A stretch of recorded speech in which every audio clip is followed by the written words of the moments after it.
Le Seigneur nous parle d'amour. Je me souviens, spirituellement j'ai été touché, c'était Toan qui a prêché sur la parabole, on dit du fils prodigue, mais en fait c'est le cœur du Père. Et à ce moment-là, je dis, j'étais touché personnellement, j'ai vécu une retraite où le Seigneur m'a bouleversé par son amour. Et je pensais qu'il voulait que je prêche sur ce pourquoi j'avais été bouleversé. Et puis dans la semaine, le Seigneur m'a fait, il dit, on va parler d'amour, mais autrement. Et dimanche dernier, Anne a prêché quelque chose de magnifique que je vous encourage à écouter sur comment être grand devant Dieu, en prenant l'exemple de Jean-Baptiste. Mais c'est un message du cœur de Dieu pour nous. Il veut continuer de nous parler d'amour dans cette rentrée. Et je vais prendre l'exemple de Jésus. Jésus dans Jean 13, et on va le lire tout à l'heure. Tu peux déjà mettre la slide. La puissance du service. C'est ça l'arsène, je ne sais pas ce qui se passe, mais...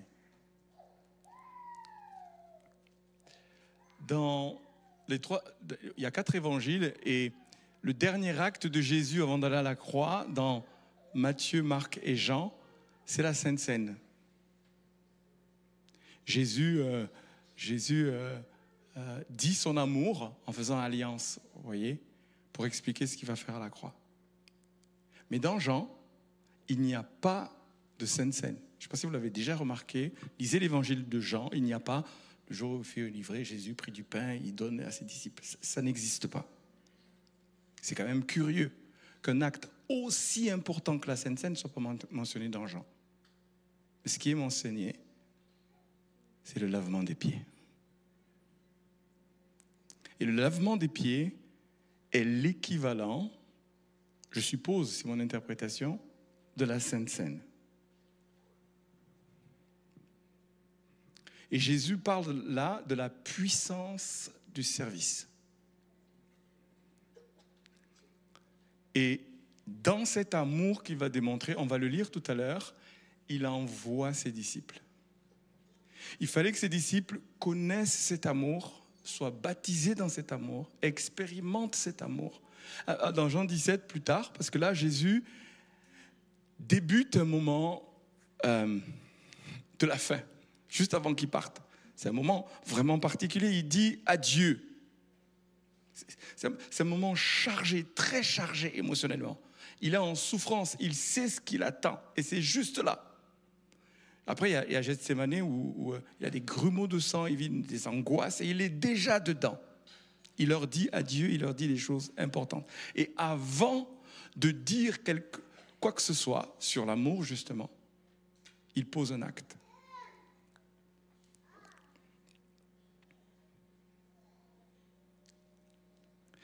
Et juste avant de le lire, dans Jean 13, justement, à un moment donné, il leur dit « Aimez-vous les uns les autres comme je vous ai aimé. » Et le « comme je vous ai aimé », c'est basé sur le lavement des pieds. Parce qu'il commence son discours dans Jean 13, ça se déroule, il démontre cet amour, on va le lire, il l'incarne, il l'amène à son accomplissement, c'est le sommet, c'est le paroxysme, l'apogée de son amour. Il dit, c'est ça, mon modèle. Et quand il dit aux disciples, aimez-vous les uns les autres, la référence du « comme », c'est ce qu'il a fait là.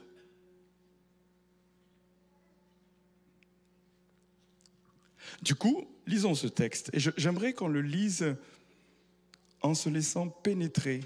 Il y a un arsène qui tourne, je ne sais pas pourquoi, mais il y a un arsène qui tourne. En se laissant pénétrer par ce qui est écrit. C'est 5 versets. Mais j'aimerais tellement qu'au lieu de l'écouter avec l'oreille, vous l'écoutez avec le cœur, avec votre corps, avec votre tout. Laissez-vous imprégner de cela. Après la fête, avant la fête de Pâques, Jésus, sachant que son heure était venue, comprenez ce que je vous disais tout à l'heure, de passer de ce monde au Père, et ayant aimé les siens qui étaient dans le monde, il mit le comble à son amour pour eux. Pendant le souper, lorsque le diable avait déjà inspiré au cœur de Judas Iscariote, fils de Simon, le dessein de le livrer, Jésus, qui savait que le Père avait remis toutes choses entre ses mains, qu'il était venu de Dieu et qu'il s'en allait à Dieu.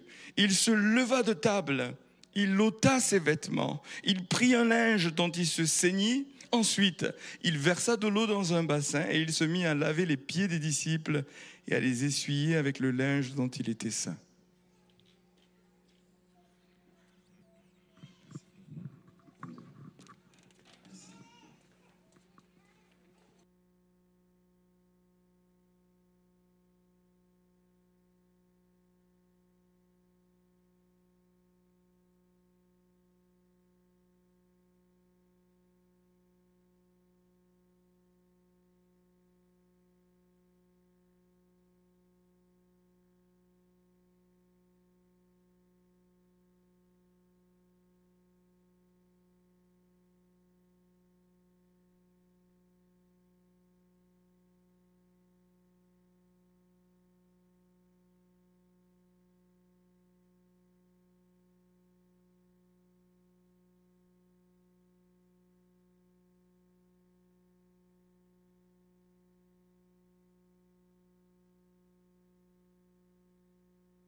Ça vient choquer. Et c'est pas pour choquer, c'est pour révéler qui est Dieu, qui est Jésus, profondément.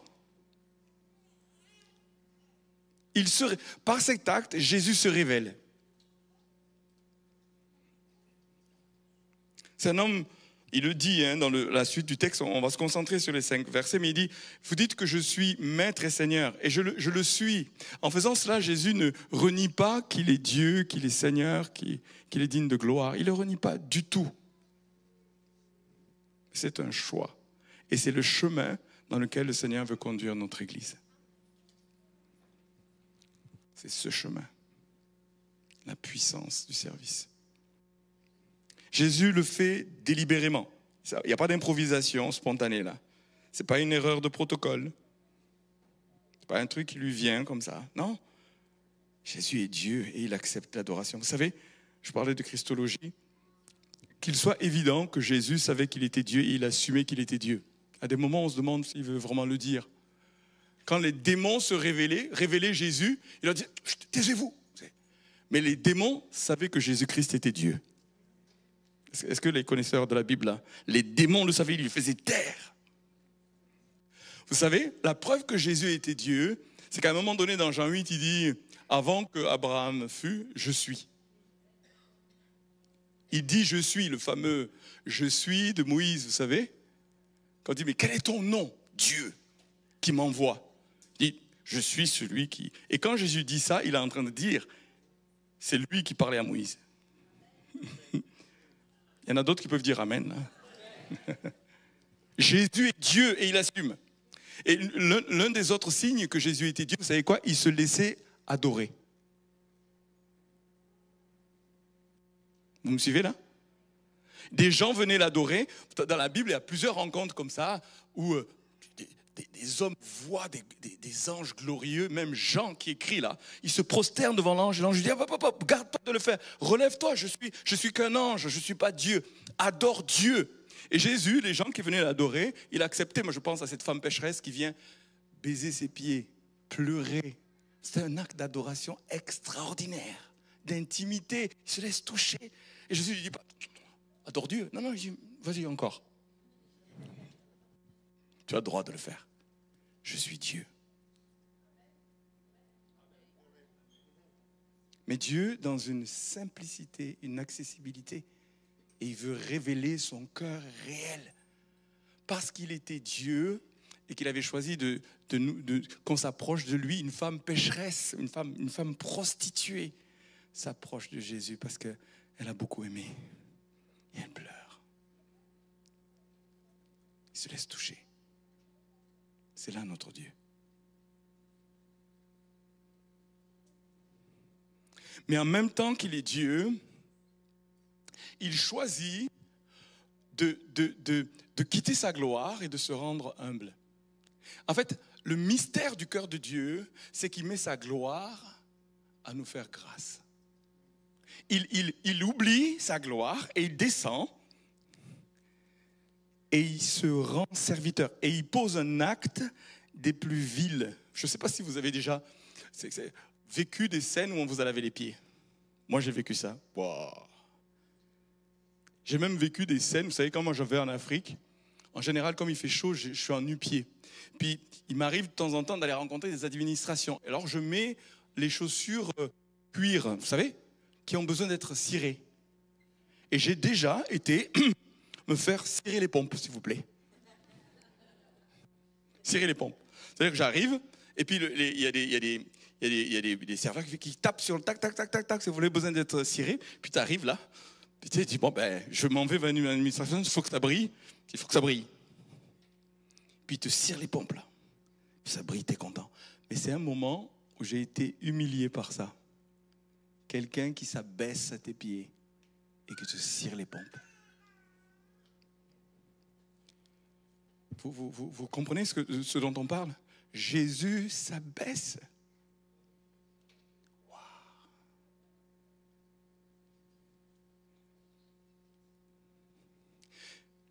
Le texte nous dit, ayant aimé ses disciples, c'est-à-dire il aimait ses disciples, mais il les aimait très très fort. Mais en faisant ça, il mit le comble à son amour. C'est-à-dire, à ce moment-là, c'était extrême. Il voulait vous savez que je vous aime, mais je vais vous le dire encore très fort. Un acte que vous vous souviendrez parce que ça va vous choquer. Et maintenant que vous avez ce modèle, faites de même les uns pour les autres. Donc vous comprenez que c'est pourquoi moi je le compare à la Sainte Seine. Si quelqu'un suit Jésus, il doit porter sa croix chaque jour. Si quelqu'un suit Jésus, il doit laver les pieds chaque jour. Pour dire l'amour. Extrême. J'aimerais tellement qu'on soit connu pour une église qui lave les pieds. Or, ça sonne pas bien au niveau communication. Vous savez, tagline, vision. L'église où on se lave les pieds. Oh, alors ça, on a une petite secte, ça. C'est énigmatique, tu sais, c'est bon. Comme quoi, c'est ce que Jésus a voulu faire. Il y a quelque chose derrière, il y a une puissance dans l'humilité.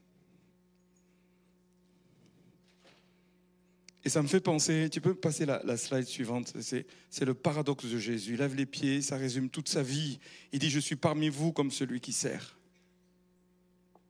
Normalement, celui qui est invité, le maître de la maison, mais il dit, je suis parmi vous comme celui qui sert. Et quand je reviendrai, dans Luc 22, je n'ai pas le temps de rentrer trop dans les détails, il dit, c'est comme si dans le ciel, Jésus reprendra toujours plaisir à servir.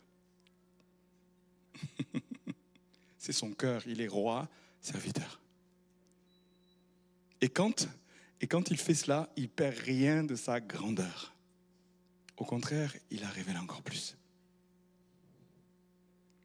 Mais moi, Philippiens 2, qui est un poème extraordinaire pour glorifier Jésus. Paul, il nous exhorte à être comme Jésus, à ressembler à Jésus, et il reprend exactement ce que Jésus fait quand il lave les pieds. Exactement. On a la révélation spirituelle de ce que Jésus est en train de faire. Lui, il n'y était pas, Paul, mais il nous le résume. Il dit, ayant en vous les sentiments qui étaient en Jésus-Christ. D'accord? Et il dit, lequel, existant en forme de Dieu, n'a point regardé comme une proie à arracher d'être égal avec Dieu, mais s'est dépouillé. Lui-même, on ne lui a pas enlevé, il a choisi de le faire. Il a pris un vêtement, il s'est dépouillé, il a enlevé son vêtement pour faire cet acte de lavement des pieds. En prenant une forme de serviteur, en devenant semblable aux hommes et ayant paru comme un simple homme, il s'est humilié. Lui-même, se rendant obéissant jusqu'à la mort, même jusqu'à la mort de la croix. C'est cela notre Dieu. Notre Dieu, c'est ça. Jésus-Christ, c'est ça. Sa gloire, il l'enlève.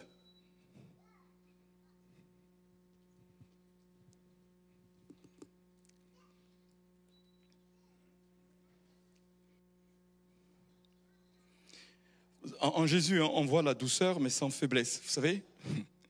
On voit le courage sans dureté. On voit l'humilité sans sécurité.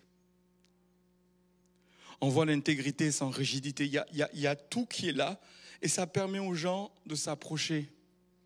Jésus était saint, mais les gens n'avaient pas peur qu'il s'approche d'eux. Vous comprenez, je veux dire, il était tellement il s'est tellement dépouillé qu'il a rendu accessible, mais sans se laisser influencer par les gens qui s'approchaient de lui. Curieusement, hein, c'est quand c'est cet amour qui se manifeste, les pécheurs s'approchent. Vous savez, les églises où il y a tellement de gloire que les gens se tiennent en dehors, il y a quelque chose qui ne ressemble pas au cœur de mon Jésus. Vous me suivez là ? Quand c'est lui qui est là, véritablement là, les pécheurs sont attirés. Pourquoi ? Parce que dans son amour, il vient et il lave les pieds. Il n'est pas là pour prendre une ascendance, il lave les pieds. Donc ça veut dire que les gens sont attirés. Pourquoi ? Il veut donner de l'amour. Il est amour. Mais quand maintenant tu t'approches et qu'il te touche, tu es transformé. Cette femme pécheresse, évidemment, elle est aimée. Elle se sent tellement aimée qu'elle ose faire une chose qu'on ne fait pas. Et Jésus accepte. Jésus accepte. Moi, j'aimerais tellement que notre église soit une église où on accepte les pécheurs. On dit amen, mais je vous dis, si on les acceptait vraiment, on serait dérangé dans notre théologie.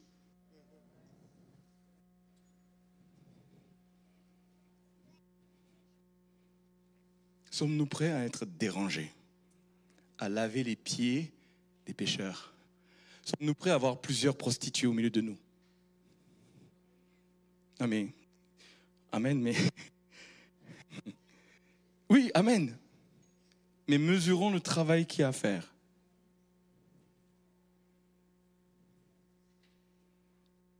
Des prostituées. Mais imaginez d'autres. Excusez-moi, des homosexuels. Je ne sais pas si vous me suivez là. Qui vont vouloir venir au milieu de nous, fréquenter et puis devenir nos amis avant même qu'ils soient transformés.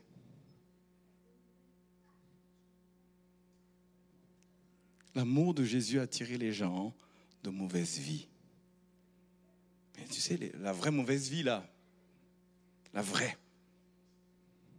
Ou alors on veut une église bien aseptisée, des gens où il n'y a pas trop de travail à faire, parce qu'on va en gagner beaucoup, vous comprenez ?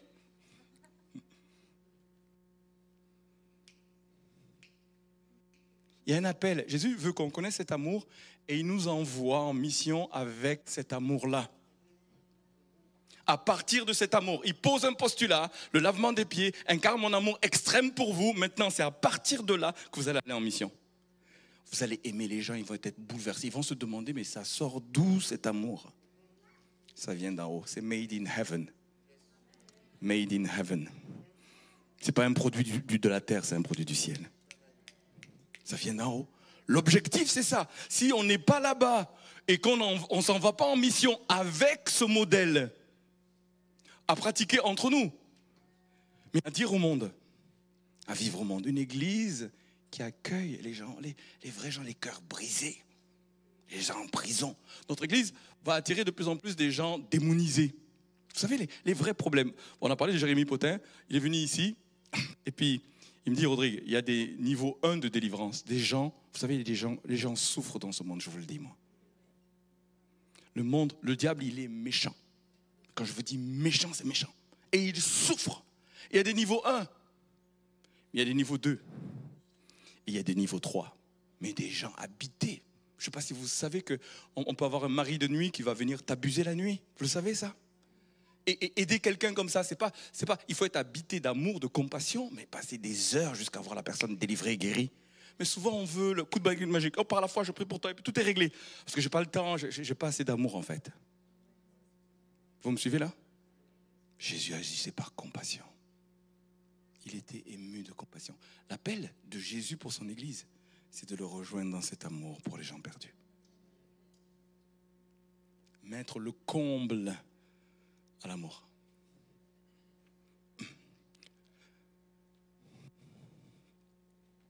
Ça, c'est mon Christ. Ça, c'est mon Jésus. Un amour inconditionnel. Vous savez, Jean a pris soin de dire, le diable avait inspiré, au moment où Jésus veut démontrer son amour, le diable a déjà inspiré à Judas Iscariote de le livrer. Mais Judas Iscariote, il est là. Vous savez que Jésus lave les pieds de Judas Iscariote? Non, mais écoutez-moi. Écoutez-moi là. Et il lave les pieds de Pierre qui dit, ah non, c'est un moment sympathique. Ah non. Je dis, non, je dois te laver les pieds. Puis quand à un moment donné, Jésus fait une menace, il dit, non, mais lave tout maintenant, là, tu peux y aller. Pierre, il est extraordinaire. Mais dans la suite, il lave les pieds de son traître. Et il les essuie. Waouh. Et Jésus, vous savez, il a une pression telle dans ce moment, une pression de la charge, le fardeau qu'il doit porter. Et avec cette charge, il n'est pas centré sur lui, il est centré sur ses disciples. Vous savez, c'est facile quand on est confortable d'aider quelqu'un qui va mal. Mais quand on a la charge du poids du monde, du péché, et qu'on doit aimer jusqu'à son comble et l'extrême, c'est autre chose. Et il en vient à son traître. Et il appelle, vous savez comment il appelle? Mon ami. Et Jésus ne ment pas. Il dit à Judas que c'est son ami. Il lave les pieds. Wow. Est-ce que vous voyez le niveau que Jésus place là? Là où il nous atteint et là où il les place. Laver les pieds, démontrer son amour jusqu'à son comble à un traître.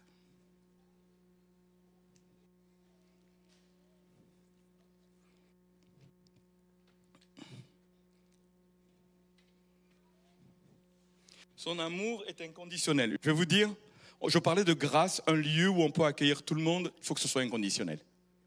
Je t'aime pas par rapport à ce que tu vas faire ou ce que tu m'apportes. Je t'aime parce que je t'aime. J'ai décidé de t'aimer.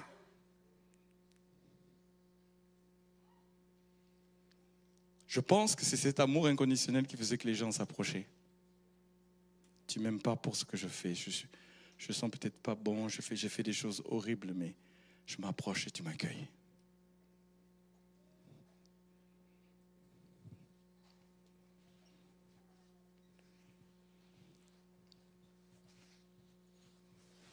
Souvent,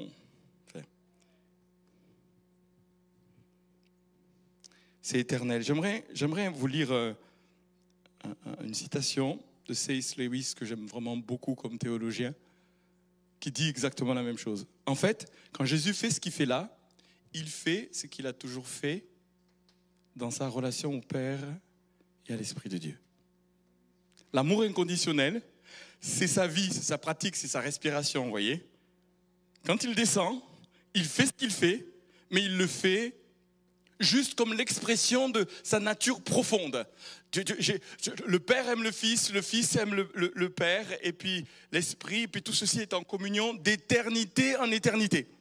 Vous voyez? Et C.S. Lewis dit, quand Jésus fut crucifié, il accomplit dans la tempête de ce monde ce qu'il avait toujours fait dans la gloire du Père. Aimer sans attendre en retour, inconditionnel. Et il le fait, et il le démontre, et il le pose. Oh Jésus.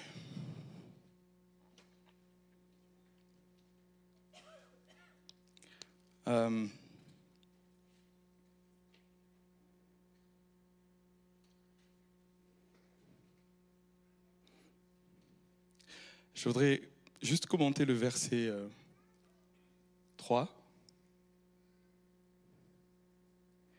Il y a tellement de choses magnifiques à dire. Ici, le 2 dit, il parle de Judas, puis après c'est Jésus qui savait que le Père avait remis toutes choses entre ses mains. 1, 2, qu'il était venu de Dieu. 3, et qu'il s'en allait à Dieu, se leva de table pour faire le lavement des pieds. C'est comme des prérequis pour pouvoir faire ce qu'il fait. Vous voulez, nous voulons grandir. Marilène parlait d'école de l'amour. C'est Paul qui exhorte dans les Thessaloniciens, il veut qu'on progresse dans l'amour.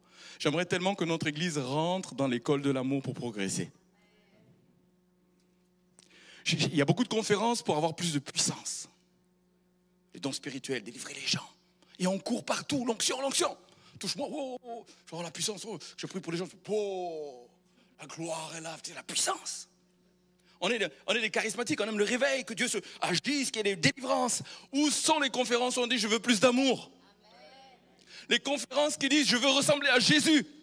Je veux que cette dimension, je progresse dedans, que ce soit évident que chaque année, je progresse. L'amour de Dieu est au-dedans de moi, la compassion est au-dedans de moi. Parce que le commandement des commandements, c'est aimez-vous les uns les autres comme je vous ai aimé. Je veux laver les pieds, je veux être engagé. Comment on fait? Où est-ce qu'on apprend ça? Où est-ce qu'on apprend? Où est-ce qu'on apprend? Où sont ces écoles? L'Église a besoin de se mettre aux pieds de Jésus. Apprends-nous à aimer comme tu aimes. Apprends-nous cela. Qui peut nous le montrer? Qui est maître dans l'affaire? Qui a progressé tellement? Puis qui a l'évidence de cet amour? Je veux apprendre de toi. Moi-même, j'irai dans cette école. C'est tellement essentiel. S'il y a une chose à retenir, oui à la foi, oui à l'espérance, mais l'amour est éternel. L'amour, c'est Jésus incarné. Et il nous montre un chemin ici. S'abaisser, s'humilier. S'abaisser, s'humilier. Hier, on a célébré un mariage. Et le couple, franchement, c'est Mélissa et Étienne. Ils sont surprenants. Je viens de les découvrir. Et ils me demandent de prêcher sur le lavement des pieds. Pour le mariage. Christelle et Benjamin ont fait la Sainte Seine. C'était une nouveauté. Je dis, wow, ils ont pris la Sainte Seine. Mais là, il y a encore une. Comprenez? C'est-à-dire que soit c'est la Sainte Seine, Matthieu, Marc, Jean, et Luc, ou soit c'est Jean. Et ils ont choisi Jean. Et ils se sont lavé les pieds devant les invités pour dire, on veut suivre le chemin de Jésus. On veut suivre le modèle de Jésus. Et je leur ai dit, hein, si vous vous lavez les pieds tous les jours, vous allez vivre un couple heureux. C'est garanti.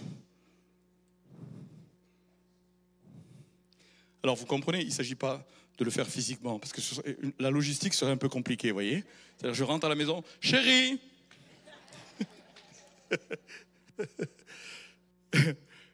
Évidemment, alors bien sûr, alors je vais vous dire, hein, à des moments, le Seigneur, moi je prie depuis des années que le Seigneur nous donne l'occasion ici à Montpellier qu'on lave les pieds entre pasteurs. Je prie pour cela. Et ça doit être conduit par Dieu. Ça ne se fait pas. Ça doit être conduit par Dieu. Mais il y a des actes physiques. Tu comprends? Tu touches le pied du pasteur.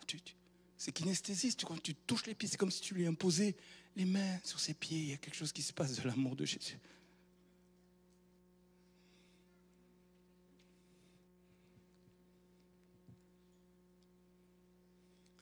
Des couples qui se lavent les pieds. Un homme qui lave les pieds de sa femme. Je vous dis, c'est quelque chose. Une femme qui lave les pieds de son mari, c'est quelque chose.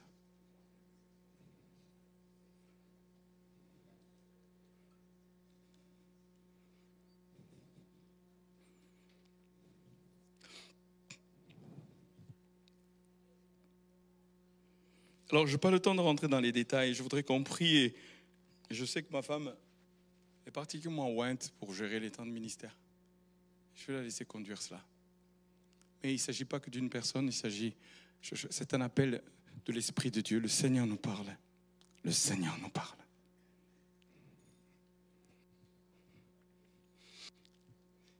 Il connaissait sa mission, ce que le Père avait remis entre ses mains. Toute chose. Le Père avait tout misé sur lui. Sur le tiercé, c'est un seul. C'est tout. Et il connaissait sa mission. Sa mission, c'était quoi? De donner sa vie. Il dit, je suis au milieu de vous pour servir. Et puis, je ne suis pas venu pour être servi, mais pour servir. Et pourtant, il est Dieu. Il est venu, il a accompli cette mission. 2, il savait son identité. Il connaissait son identité. Pour s'humilier, il faut connaître sa valeur. Les gens ont du mal à s'humilier parce qu'ils manquent de valeur. C'est assez simple. Jésus savait qu'il était Dieu. Il a pu s'humilier. Si tu connais, tu reçois l'amour de Dieu, que tu vis cela, il y a des choses où tu peux t'humilier. Tu peux donner raison à l'autre. Tu peux lâcher prise. Le nombre de couples, aujourd'hui, j'ai pas mal de rendez-vous de couples.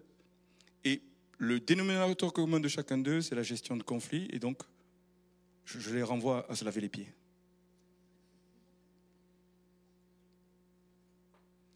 Je vais avoir raison. Je vais avoir le dernier mot. C'est moi. C'est le bras de fer.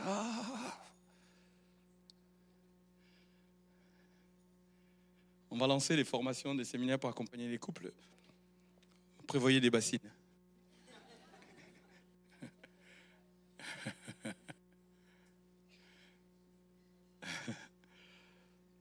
Jésus savait où il allait, connaître sa destinée, la joie qui lui était réservée, c'est ça qui fait qu'on traverse. Je n'ai pas le temps de rentrer dans tous les détails, mais je voudrais, avant qu'on prie, parler de la promesse du service. Jésus dit une chose extraordinaire. Là, il y a une slide pour cela. On est dans Jean 13, verset 15 et le verset 17. Jésus dit, « Car je vous ai donné un exemple afin que vous fassiez comme je vous ai fait. » Si vous savez ces choses, vous êtes heureux. Jésus promet le bonheur.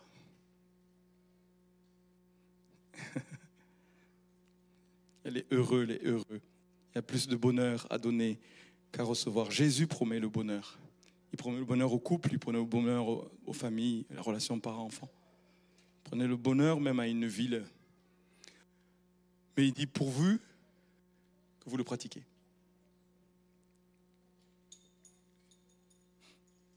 On peut savoir ceci. Vous savez, ce qui me fait trembler mon cœur, c'est prédication après prédication, il n'y a rien qui change. Prédication après prédication. On peut sortir de là et dire, Rodrigue, oh, super prédication. J'ai envie de dire, je tremble. Parce que l'important, c'est pas ce qu'on écoute, l'important, c'est ce qu'on pratique. Jésus dit, tu veux être heureux, pratique. Pratique. Apprends à dire, j'ai eu tort. Marilène, au moment où je lui partage l'ancienne prédication que j'avais prévue, elle me dit, non, non, c'est pas de Dieu. Je dis, quoi? Hein? Moi, je l'ai reçu, donc c'est comme ça. Au moment où je m'entendais, elle me dit, Rodrigue, qu'est-ce qui te prend? Non. Elle dit qu'elle n'a pas dit comme ça, mais moi, je l'ai reçu comme ça. Donc, je prie, je dis, oh, Seigneur, que j'ai raison, c'est vraiment, j'avais préparé un truc. Le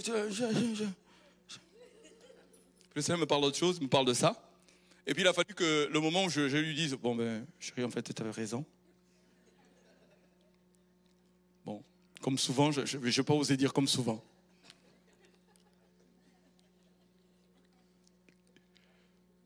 Et l'humilité. Des fois, ça coûte. En fait, Jésus il est en train de traiter de l'orgueil, là. Hein? Comment j'ai fait? Non, j'ai voulu pratiquer. Le renoncement à moi, à mon orgueil, à mon... Moi, j'ai raison, moi.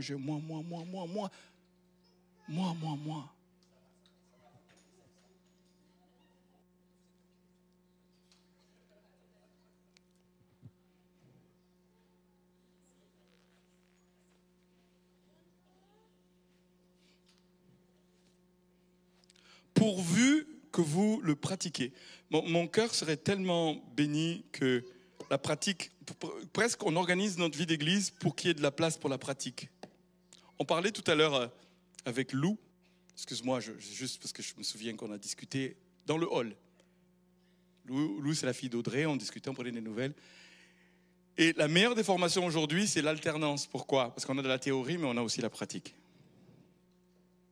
Et j'aimerais qu'on soit une église, voilà un autre nom que je suggère, alternance. C'est-à-dire, on entend la parole, mais où est-ce qu'on la pratique? Où je peux corriger? Où je peux me laisser corriger? Où il y a un tuteur qui est là. La Bible parle de maître et disciple. Il y a un tuteur, il y a quelqu'un qui veille sur toi et qui check pour progresser. Sinon, tu ne risques pas avoir le diplôme. On veut progresser dans l'école de l'amour. Waouh, il faut un tuteur qui check. Est-ce que j'y suis pas? Et c'est pas la pression de la performance de l'école où tu vas recevoir des notes. Non, je veux ressembler à Jésus. Comment on fait? Où est-ce que ça se fait? Qui c'est qui est prêt à être mon référent, mon tuteur pour que je puisse progresser dans l'amour? Pour pratiquer. Et puis rapidement, si tu es honnête, on va ouvrir les dossiers. Il y a les dossiers. Il y a les dossiers, on va les trouver. Si tu es décidé, wow, ça va faire une différence. Donc c'est une promesse de bonheur, vous imaginez? Mais le chemin du Seigneur, il y a plus de plaisir à donner, mais il y a aussi plus de plaisir à servir. Le plaisir de servir. Le bonheur de servir. Compte tout ce que tu fais et qui est donné, qui est donné, qui est donné chaque jour.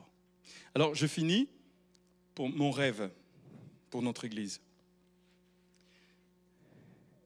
C'est une église où on se lave les pieds, mais soyons concrets. Et je vais finir avec un autre texte. Normalement, c'est le dernier, il est juste après. Matthieu 18.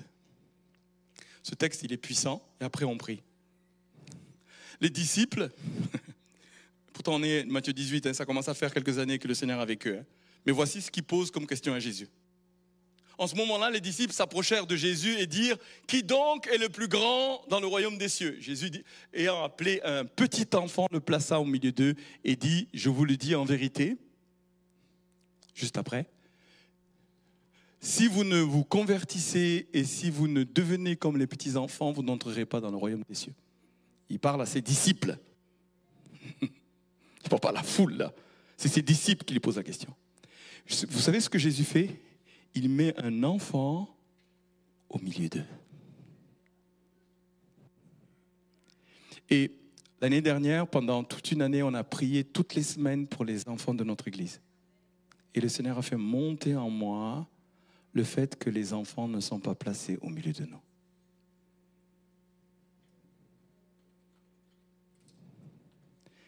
Vous savez, ça peut être des personnes passives. Ils sont là.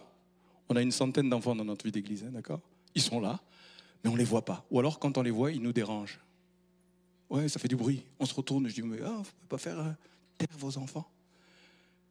Et Jésus, quand on lui a amené les enfants, il disait, hé, il s'est mis en colère, il était indigné. Laissez venir à moi les petits-enfants. Et en fait, notre église a besoin de laver les pieds de nos enfants. Et de faire de la place. J'ai beaucoup aimé Marilène, elle a amené les enfants, elle a dansé, elle a joué, puis elle dit, oh c'est mignon. Non, non, non, on est en train d'adorer avec toute la famille. On est en train, ensemble, de dire, c'est le royaume de Dieu. Si on veut le royaume de Dieu, il nous faut de la place. Regardez les enfants autrement.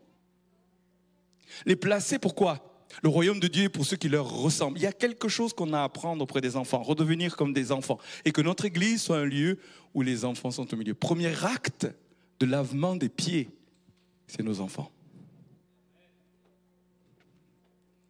Et pour cela, je voudrais vous citer un exemple qui m'a beaucoup touché, c'est Prisca, la fille de Luc Maroni.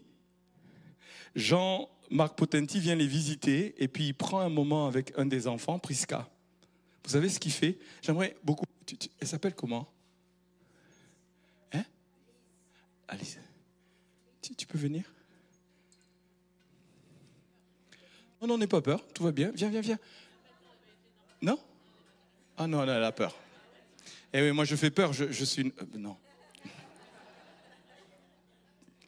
Mais Jean-Marc Potenti prend un moment avec elle, il s'abaisse et puis il lui parle. Elle est profondément touchée, elle va dire à ses parents, il me parle comme si j'étais son enfant. Elle a senti l'amour passer, ce qu'il a valorisé. Vous savez, d'autres adultes la regardent, mais pas de la même manière. Mais là, il a regardé, parce que c'est comme si elle était au centre de l'attention. Nos enfants ici ont de la valeur. Notre église doit laver les pieds de nos enfants, doit les honorer. Jésus, pour leur montrer la leçon du plus grand, il leur montre un enfant. Imaginez une église qui prend soin des enfants, qui crée de la place. Ils peuvent être là dans la louange. On peut s'engager. On peut s'impliquer auprès des enfants et pas dire, oh là, je vais louper un culte pour moi, mais je vais servir les enfants. Celui qui sert les enfants, Jésus dit, mais c'est comme si tu me sers à moi. Si tu le reçois, c'est comme si c'est moi que tu reçois. Et attention à celui qui va faire un scandale envers cet enfant. Vaudra mieux lui mettre une pierre à son cou et le jeter au fond de la mer. Vous savez, il y avait une violence dans le cœur de Jésus quand on touchait aux enfants. Une violence.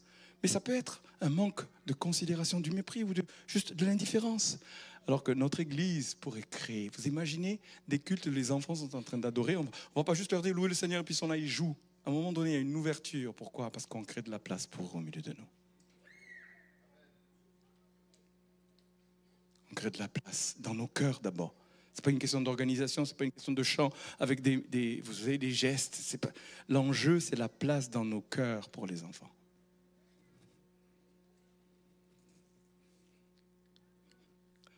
Je vais appeler Marilène pour ce temps. Je voudrais qu'on prie Et pendant qu'elle vient, je voudrais dire que notre Église est appelée à laver les pieds de cette ville.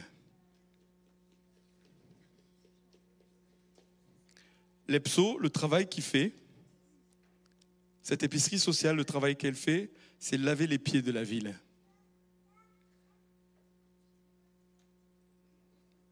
Et on peut y participer en tant qu'Église. C'est aimer concrètement, c'est élever, honorer les gens qui ne sont pas élevés en dignité, qui sont en train de traverser des situations compliquées. J'aimerais qu'on lave les pieds des parents, des couples, qu'on prenne soin, qu'il y ait un engagement tel qui ramène non seulement les enfants, mais tout un ensemble ici, où dans la mission de l'Église, il y a un engagement à aimer, à sacrifier, à démontrer, à aller jusqu'à l'extrême. Et j'aime beaucoup ce slogan de Bruno Picard qui dit « Aimez les gens jusqu'à ce qu'ils vous demandent pourquoi ». Aimer les gens. C'est-à-dire, mais pourquoi tu fais ça? Ça vient d'où? Vous savez, que ça déclenche quelque chose. Alors, ça pourrait être un peu pervers comme approche, parce que ça veut dire quoi? Tu le fais pour essayer de provoquer, mais c'est pour nous engager à dire l'amour doit se traduire